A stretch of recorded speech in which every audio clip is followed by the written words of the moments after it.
Assalamualaikum warahmatullahi wabarakatuh. Gimana kabarnya teman-teman kelas 4 yang solihah? Semoga sehat selalu, semangat selalu, dan bahagia selalu.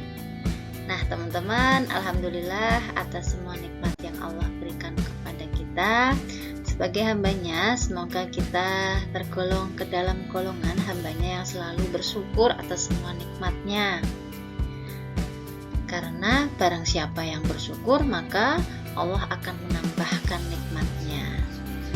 Kemudian salawat serta salam selalu kita curahkan kepada Nabi kita, Nabi Muhammad SAW, beserta para keluarga, sahabat, dan orang-orang yang selalu istiqomah mengikuti sunnah-sunnahnya.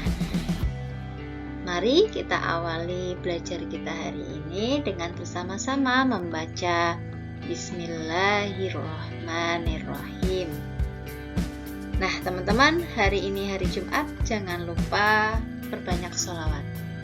Kemudian membaca surat Al-Kahfi ya.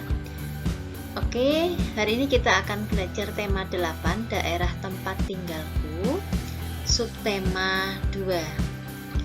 Allah berfirman dalam surat An-Nahl ayat 80, ini ada potongan surat. Bismillahirrahmanirrahim. Wallahu ja'ala lakum min buyutikum sakana. Wallahu ja'ala lakum min buyutikum sakana. Yang artinya Allah menjadikan bagimu rumah-rumahmu sebagai tempat tinggal.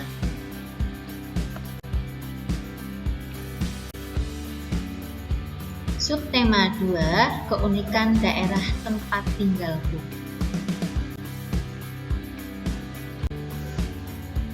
Tujuan pembelajaran hari ini, yang pertama nanti kalian akan atau dapat mengamati kegiatan ekonomi yang ada di lingkungan kalian. Kemudian yang kedua, nanti kalian akan mengetahui jenis-jenis pekerjaan terkait ekonomi. Kemudian yang ketiga, nanti kalian dapat mengetahui pengaruh gaya terhadap gerak benda. Serta yang keempat, nanti kalian akan melakukan percobaan tentang pengaruh gaya terhadap gerak benda. Baik teman-teman, pada pertemuan sebelumnya kita sudah mempelajari tentang macam-macam kegiatan ekonomi seperti produksi, distribusi, dan konsumsi. Nah, ketiga tahapan kegiatan ekonomi tersebut mempengaruhi jenis pekerjaan pelakunya.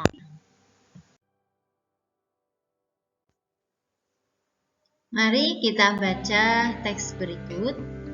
Hari itu, Amir dan teman-teman berdiskusi mengenai berbagai pekerjaan sesuai lingkungan tempat tinggalnya. Mereka juga berdiskusi mengenai pekerjaan yang berkaitan dengan kegiatan ekonomi. Amir menceritakan pengalamannya tentang bapak tukang ojek yang biasa menunggu penumpang tak jauh dari tempat tinggal Amir. Bapak itu bernama Pak Sadi. Pak Sadi ya. Pak Sadi bekerja sebagai tukang ojek dari pukul 6 waktu Indonesia Barat sampai pukul 21 waktu Indonesia Barat. Pak Sadi menjalani profesi sebagai tukang ojek untuk menghidupi keluarganya. Profesi Pak Sadi merupakan cerminan profesi yang dijalani oleh masyarakat perkotaan. Kemudian amatilah gambar-gambar berikut. Gambar di atas adalah proses produksi buku hingga sampai ke tangan konsumen. Gambar pertama adalah gambar proses pembuatan buku. Proses ini disebut proses produksi. Gambar selanjutnya adalah proses pendistribusian buku. Buku-buku dijajakan di toko-toko buku. Sampai pada proses selanjutnya adalah konsumsi, di mana buku telah dibeli masyarakat yang hendak memakai buku tersebut.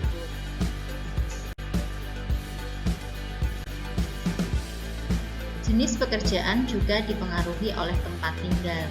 Misal di daerah Jepara, Jawa Tengah terkenal ukirannya yang khas, sehingga dinamakan kota ukir. Masyarakat juga banyak yang bekerja sebagai pengukir furniture.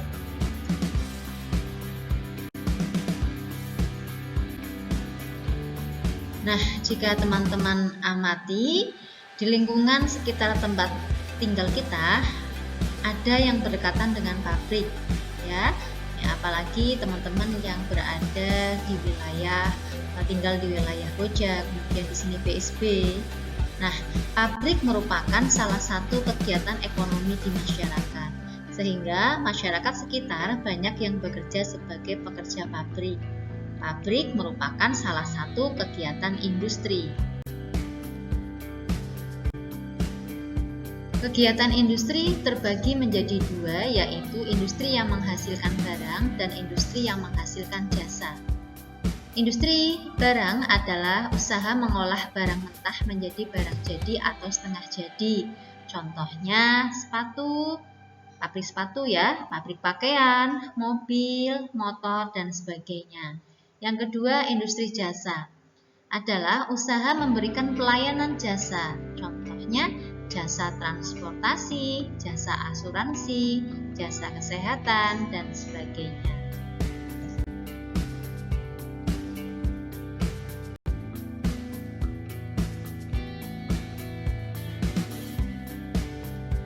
Teman-teman, selanjutnya kita juga akan belajar tentang pengaruh gaya terhadap gerak benda.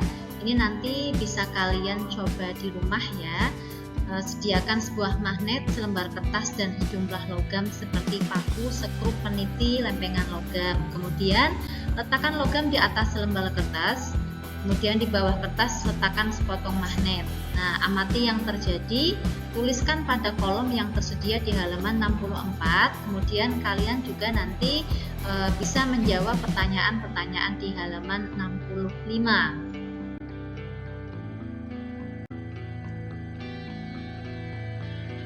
Ayo amati gambar halaman 75. Di situ diceritakan Rasti yang menaiki sepeda. Rasti mengayuh sepeda dari lambat menjadi cepat. Rasti mengayuh sepeda menggunakan gaya otot. Dengan gaya otot Rasti, kecepatan sepeda yang awalnya lambat bisa menjadi cepat. Jadi dapat disimpulkan bahwa gaya dapat mengubah kecepatan benda.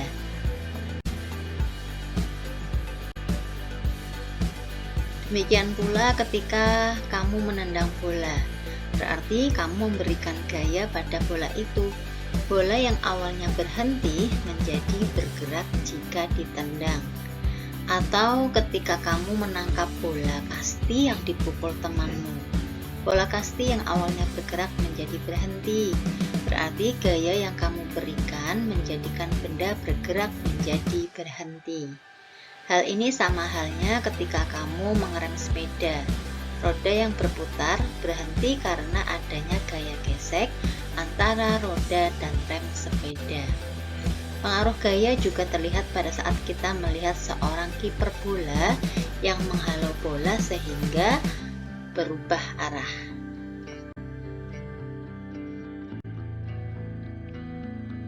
Nah, dapat kita simpulkan pengaruh gaya terhadap benda ada 4.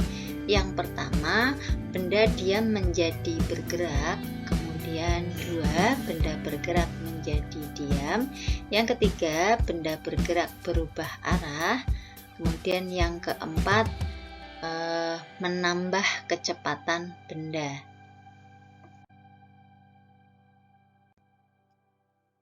Nah, teman-teman, jangan lupa buat tugasnya ya. Silahkan melakukan percobaan di halaman 64. Kemudian nanti bisa menjawab pertanyaan di halaman 65 sampai 66. Jawabannya nanti bisa difoto dan dikirim ke WA-nya Bu Lilis. Itu saja belajar kita untuk hari ini. Semoga bisa dipahami ya teman-teman. Dan jika ada yang ditanyakan silahkan boleh komen di kolom komentar atau wapri. Baik, sekarang kita akhiri dengan membaca hamdalah. Alhamdulillahirabbil alamin. Doa penutup majelis. Subhanakallahumma wa bihamdika asyhadu an la ilaha illa anta astaghfiruka wa atubu ilaik. Cukup sekian. tetap selalu patuhi protokol kesehatan. Sampai ketemu di lain kesempatan. Assalamualaikum warahmatullahi wabarakatuh.